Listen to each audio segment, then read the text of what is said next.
TVBS 的观众朋友，大家好，我是刘婷婷。我们今天非常荣幸能够邀请到 Amd 的执行长苏姿丰博士在台北接受我们的专访。苏博士 ，Welcome to Taiwan. Oh, thank you so much. 大家好。Welcome back to Taiwan. Thank you for accepting an interview with TVBS. Your keynote at Computex is indeed very mesmerizing.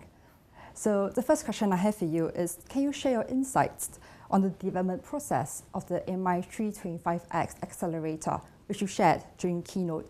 What are some of the biggest challenges and breakthroughs your team's experienced?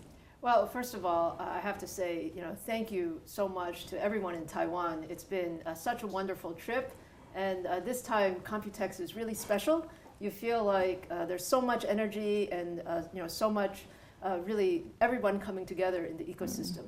So it's been a wonderful trip, and as we talked about, AI is AMD's number one priority, and so we're very focused on building the best products and the best AI accelerators.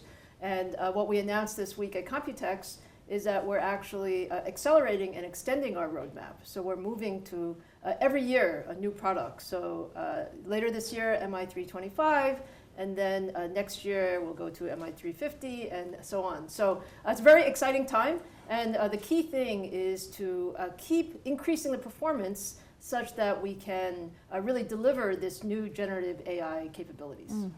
How is AMD ensuring that the AI325X is supported by robust software tools and developer resources? Yeah, very important that the software ecosystem is super important. It's our job to make it very easy for people to develop and adopt our GPUs and our accelerators. And so we've invested a lot in the tools, and we very much focus on an open ecosystem. And when you have an open ecosystem, actually everybody can contribute to that ecosystem to really bring together the innovations of the entire community. How would you position AMD's AI PC in the market in the near future? Yeah, the very exciting part is, first of all, PCs have always been, in Taiwan has led the PC ecosystem for so many years. And so this is the place we wanted to talk about our new innovations around AI PCs. And AI PCs is really just a new category for all of us when we think about our productivity and how we can get more assistance and how we can do more content creation. This is the area where the new NPUs across AI PCs will become extremely important over the next few years. So we really appreciate such strong collaboration with all of the partners like ASUS and Acer and HP and Lenovo. All together, we're Microsoft, we're building this AI PC category. I'm glad you brought up the ecosystem in Taiwan. How important is Taiwan's ecosystem to the development of AMD?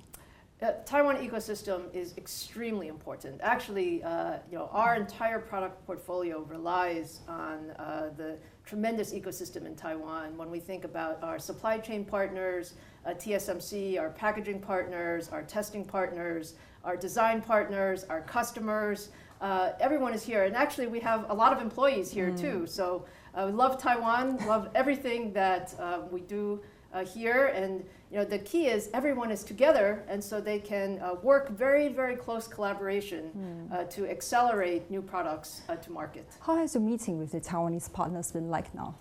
It's been fantastic. I would say this week we spent a lot of time together. I had a chance to also see their new products and their new platforms on the Computex show floor, and also discuss our next generation roadmaps. So the key with the ecosystem is that we must stay in very close touch to make sure that our developments are very coordinated. So it's been a great week.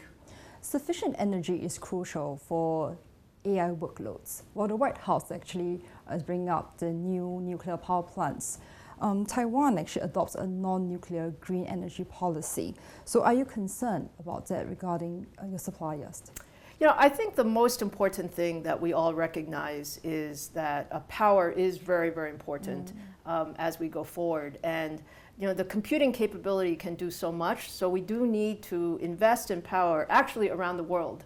So I think everywhere there's a energy policy that's required, And from ourselves as a chip supplier, our goal is to make sure that we're as energy efficient as possible, so we can get as much performance for as little power. But definitely, I agree that energy policy is very, very important.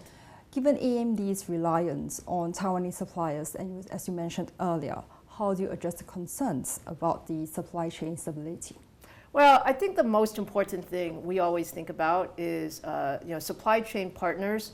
We all want to see resiliency in the supply chain as well. So as much as we have tremendous relationships with the Taiwanese supply chain, I think we're also all working together to make sure that there's a good resiliency and some geographic diversity in that supply chain as well. I want to talk about the Taiwan's R&D Center. Do you want to share more about that? Well, first, as I said, Taiwan is such an important geography for us. We have so many engineers here. We already have over 1,000 engineers here in Taiwan doing all aspects of our design and development. And as we look forward, we always look for, where should we expand our R&D as our company is growing. So I do think that we will expand in Taiwan, and we're working through, sort of all of the details, but I'm excited about the opportunities here. I want to talk about the great work you have done at AMD, especially your acquisitions of Xilinx and Pensando. They are really, really astounding. What are some strategic steps in the near future, do you think, especially in the AI era? Do you think that AMD will expand? Yeah, the most important thing for us as a technology company is we have to make big bets. We have to decide, our decisions today really will play out over the next 3 to 5 years. So we're very happy with our acquisitions of Xilinx and Pensando. They've really expanded our capability as a company from a high performance computing standpoint.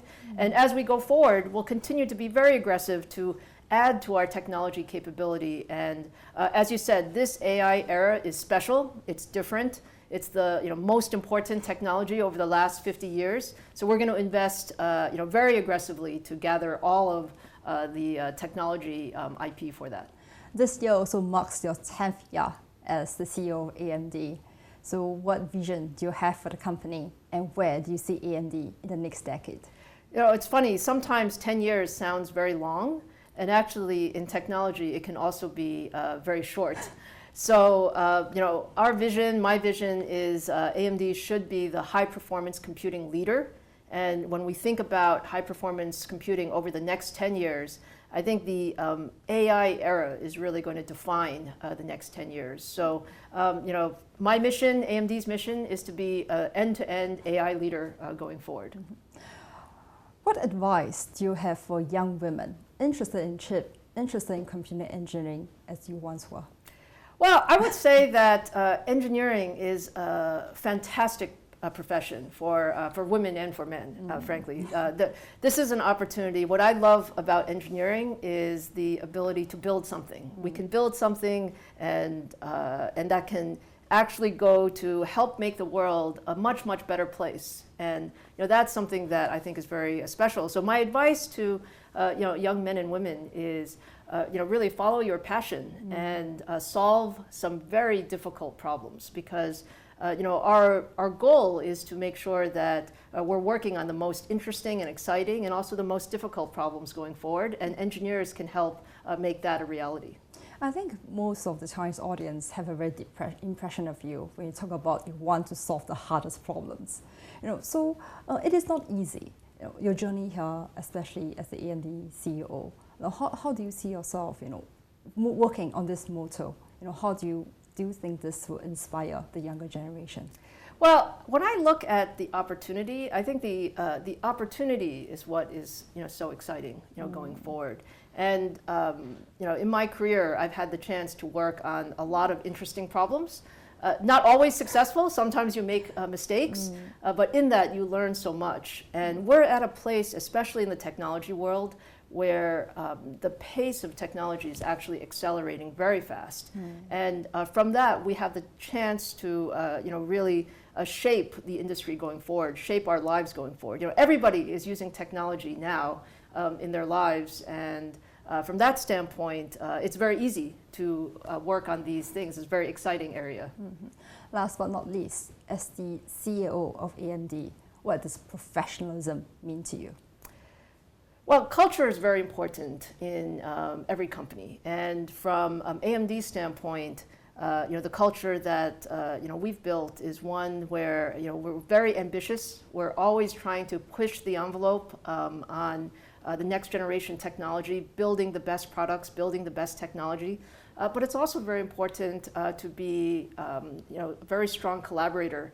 Teamwork, partnership are very important to me. That's why I love being in Taiwan, because I really believe that this ecosystem, the Taiwan ecosystem, is so special, and we can bring all of us together as partners. We can build something that we could not do as individual companies. So that's the special part of Taiwan. Thank you, Dr. Lisa Su, for this interview.